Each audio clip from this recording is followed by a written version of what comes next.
Hello everyone. अगर आप उत्तर प्रदेश में लेखपाल बनना चाहते हैं तो डीआई की 10 क्वेश्चन आने वाले हैं। डीआई के 10 क्वेश्चन आपका सही करना बहुत जरूरी है। आप इस टाइप से डीआई देख रहे हैं, अगर आप पिछले पेपर में भी देखेंगे यूपी लेखपाल के में या यूपी ट्रिपल एससी किसी भी एग्जाम में एक डीआई इस प्रकार से आई हुई है जिससे 5 क्वेश्चन इससे रिलेटेड पूछे गए हैं। तो अगर आप इस वीडियो को कंप्लीट देखते हैं, ये मेरा आपसे वादा है, विद इन सेकंड 5 के 5 क्वेश्चन आप उड़ा सकते हैं।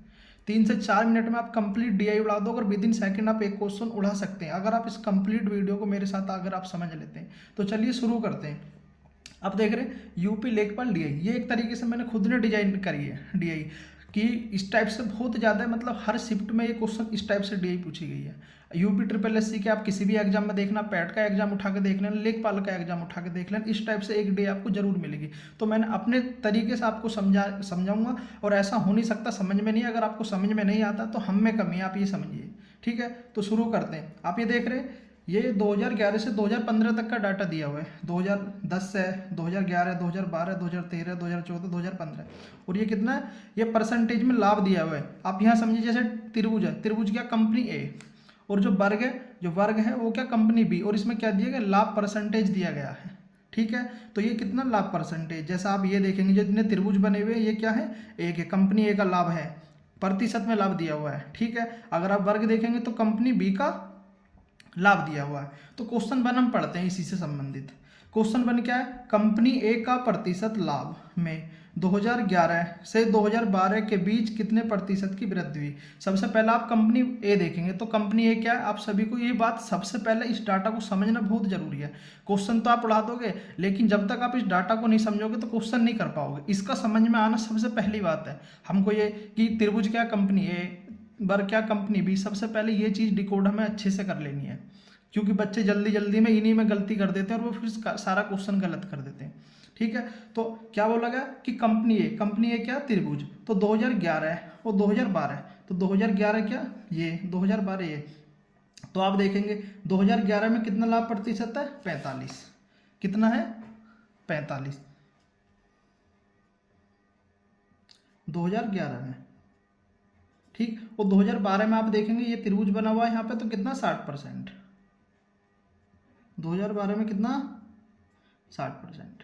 ठीक है, अब यहाँ पे बच्चे क्या करते हैं, बहुत ही ज़्यादा यहाँ पे गलती करते हैं। वो क्या करेंगे, पहले परसेंटेज को सोल्व करेंगे, उसके बाद यहाँ पे प्रतिशत वृद्धि निकालेंगे। हमें यहाँ पे कुछ नहीं करना होता मेरे दोस्त। यहाँ पे हम क्या करेंगे, बस यहाँ देखो ये 15 से 45 से कितना ज़्यादा है, प्लस 15 ज़्यादा है। ठीक है, और जो वैल्यू कम या ज़्यादा होती है उसको हम ऊपर लिखते हैं, और जो मूल वैल्यू होती है जिसके कंपैरिजन में कोई वैल्यू बढ़ी है या घटी है उसको हम नीचे लिखते हैं। तो नीचे कितना आएगा, 45 गुणा 100। अब कैसे करेंगे, 15 × 45, तो कितना आ जाएगा 100/3%। और 100/3 को हम कैसे लिख सकते हैं, 33 सही 1/3%। ठीक है, उम्मीद है। अब बच्चे क्या गलती करेंगे यहाँ पे, इसलिए तो टाइम बहुत ज़्यादा लगता है कि परसेंटेज को पहले सोल्व करेंगे, फिर इस वाले परसेंटेज को सोल्व करेंगे, फिर इन दोनों की वैल्यू निकालेंगे, उसके बाद प्रतिशत वृद्धि निकालेंगे। आपको कुछ नहीं करना, सिर्फ यहाँ पे क्या देखना, ये 45 है, ये 60 है, कितना ज़्यादा है, 15 ज़्यादा है, 15/45 गुणा 100, सीधा आंसर 33 से 1/3%। अगर इस टाइप का क्वेश्चन आता तो सिर्फ आपको इसी तरीके से करना है। ठीक है, दूसरा क्वेश्चन देखते हैं। दूसरा क्वेश्चन आप देखोगे, सबसे पहले क्या बोला गया है, यदि 2012 में कंपनी ए और कंपनी बी की आय क्या है, समान है। कंपनी ए कंपनी बी की आय समान है, तो ए और बी का खर्च का अनुपात बताना है। क्या बताना, ए और बी के खर्च का अनुपात बताना। तो सबसे पहले हमको क्या करना है, 2012 में जाना है। 2012 में आप देखिए, 2012 में भाई त्रिभुज क्या है हमारा, कंपनी ए, तो कितना 60%। तो यहाँ पर अगर हम सोल्व करेंगे तो ये क्या है हमारा 60%। ठीक है, और 2012 में आप देखेंगे 2012 में बी क्या है, क्योंकि वर्ग क्या है, बी है, तो कितना 50%। तो कितना लिखेंगे यहाँ पे, बी कितना लिखेंगे 50%। अब आप सभी को पता होगा, मैं यहाँ पे करके दिखा देता हूँ। जो 60% है तो हम एक परसेंटेज जब हटाते हैं तो 60/100 लिखेंगे, और जब इसे हम सोल्व करेंगे 20 × 60 और 20 × 5 = 100, कितना आएगा 3/5। तो हम इसे यहाँ पे कितना लिखेंगे, 3/5 लिखेंगे। आप सभी को पता है ना, यहाँ पे मैंने पहले ही बताया है डाटा में, पहले ही बता दिया गया कि लाभ परसेंटेज दिया गया है। ये कितना है 20, 30, 40, 50, 60, ये लाभ परसेंटेज दिया हुआ है। तो आपको यहाँ पे क्या करना पड़ेगा, जैसे 50% है तो 50% को हम कितना लिखेंगे 1/2। ठीक है, तो कैसे लिखेंगे हम यहाँ, ये मान लो खर्च है तो ये 5 क्या होगा हमारा खर्च होगा।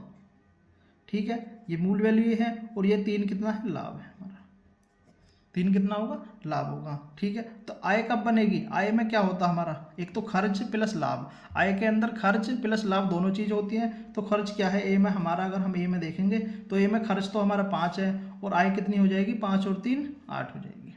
अगर यहाँ पर आप लिखना चाहें लाभ कितना तो यहाँ पर 3 लाभ लिख सकते हैं। ठीक है, तो बी कितना भाई खर्च 2, ठीक है, और आय कितनी हो जाएगी 2 और 1 3 आय हो जाएगी। अब आप एक इसे पढ़ो दोबारा क्वेश्चन को, आप देखेंगे 2012 में ए और बी की आय समान है, तो ये दोनों वैल्यू क्या बोली है, ये समान है। तो समान करने के लिए हम क्या करेंगे, यहाँ पर समान करने के लिए भाई ऊपर 3 से गुणा करेंगे और नीचे 8 से गुणा करेंगे। आप सभी को पता है ना, जब ऊपर 3 से गुणा यहाँ कर रहे हैं तो यहाँ भी हमको गुणा करनी होती है और यहाँ भी हमको गुणा करनी होती है, यहाँ पर 8 से गुणा कर देंगे। ठीक है, तो अब कितना आंसर आ जाएगा भाई, दोनों की आय समान होगी, 8 या 24 और 3 8 24। तो इन्होंने क्या पूछा, ए और बी के खर्च का अनुपात पूछा, किसका खर्च का अनुपात। तो ए और बी का खर्च का अनुपात कितना आ जाएगा भाई, 5 या 15 और 8 दूनी 16, तो कितना अनुपात आ जाएगा 15:16, इसका आंसर आ जाएगा। इस तरीके से आप बहुत आसानी से क्वेश्चन को सोल्व कर सकते हैं। ठीक है, नेक्स्ट क्वेश्चन देखते हैं। ये परसेंटेज आप करके जरूर जाना, इंपॉर्टेंट परसेंटेज आपको पता होनी चाहिए। ऐसा नहीं है डीआई पूछा गया तो आपको परसेंटेज से डीआई नहीं पूछेगा, या टाइम एंड वर्क से डीआई नहीं पूछेगा, या टाइम स्पीड से डीआई नहीं पूछेगा। तो परसेंटेज इंपॉर्टेंट आपके याद होनी चाहिए। ये पता नहीं कि डीआई किससे संबंधित पूछ लें। ठीक, और इस तरीके से अगर आपको याद भी नहीं है तो इस तरीके से निकालनी आनी चाहिए कि अगर परसेंटेज हटाते तो 100 से भाग दे देते हैं, फिर उसका हम काटाफिटी करते हैं, 3/5 इस तरीके से आ रहा है। ठीक है, अब ये क्वेश्चन देखिए तीसरा क्वेश्चन क्या, 2011 में बी कंपनी बी का खर्च इसकी आय का कितना प्रतिशत है। तो सिर्फ आपको क्या करना है 2011 पे जाना है, 2011 में, और कंपनी हमें किस पे जाना है बी पे जाना है, और कंपनी बी क्या है वर्ग, यही है भाई 60% है। ठीक है, तो बी कितना है 2011 में, अगर हम यहाँ इस तरीके से भी लिखें, यहाँ लिखेंगे बी 11, ठीक है, तो कितना है 60%। वो 60% अभी मैंने बताया आपसे कितना लिख सकते हैं 3/5 लिख सकते हैं। तो ये क्या है खर्च है और ये कितना है हमारा लाभ। ठीक है, तो खर्च लाभ, अगर जो हम बिल्कुल बेसिक से भी करते हैं इसे भी, खर्च कितना हमारा 5 है और लाभ कितना 3 है।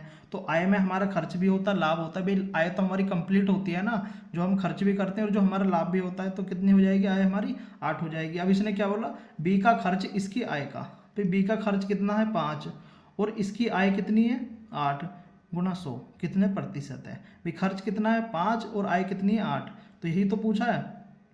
अगर आप इसे सोल्व करोगे 4 दूनी 8, 4 से इसे 100 को भाग दोगे तो कितना आएगा 25 बार। ठीक है, 25 पंजे 125/2 इतना परसेंट आ जाएगा, या आप इसे लिख सकते हैं 66 सही 1/2%। इस तरीके से आप क्वेश्चन बहुत आसानी से आप सोल्व कर सकते हैं। समझ रहे हैं, किसने क्या बोला बी का खर्च इसकी आय का कितना प्रतिशत है, तो खर्च कितना है 5, आय कितनी है 8 गुणा 100 करेंगे तो 125/2, ये कितना होता 66.5%, हमारा आंसर आ जाएगा। ठीक है, नेक्स्ट क्वेश्चन देखते हैं हम। नेक्स्ट क्वेश्चन है हमारा ये,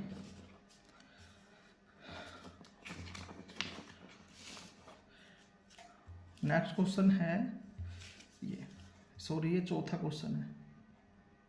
ठीक है, चौथा क्वेश्चन है, आप इसे देखेंगे 2014 में यदि 2014 में कंपनी ए की आय 2015 में कंपनी बी की खर्च समान है।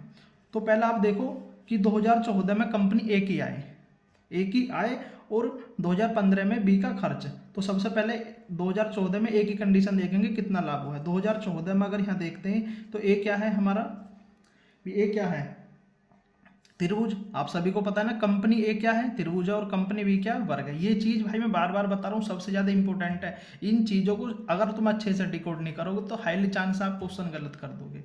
ठीक, तो ए हम ऐसे लिख लेते हैं, ए 14 कितना है 25%। ठीक, उसके बाद क्या बोला 2015 में बी का खर्च समान है, तो बी का लाभ कितना हुआ 2015 में, ये देख लिए। तो 2015 में बी का लाभ कितना है 20%, कितना है 20%। ठीक, अब इनको सोल्व करो भाई। 25% को कितना लिख सकते हैं 1/4 लिख सकते हैं, और 20% को कितना लिख सकते हैं, मैंने पीछे बता दिया 1/5। और हम वही करेंगे यहाँ पे कि खर्च और आय। आप सभी को पता है कि नीचे वाला क्या है खर्च है और ऊपर वाला लाभ। इस तरीके से 100 के 100% आपको ये वाली डीआई इस टाइप से डीआई रखी हुई मिलेगी। आप लिख लेना कि किसी भाई ने बोला था कि इस टाइप से डीआई मिलेगी आपके लेखपाल के पेपर में रखी हुई। ठीक है, तो ए 2014 में कितना होगा भाई 4, खर्च कितना 4, और आय कितनी हो जाएगी 5, क्योंकि लाभ उसमें हम जोड़ देंगे। ठीक है, ऐसे बी 5 और 6। ठीक है, आय कितनी हो जाएगी 6।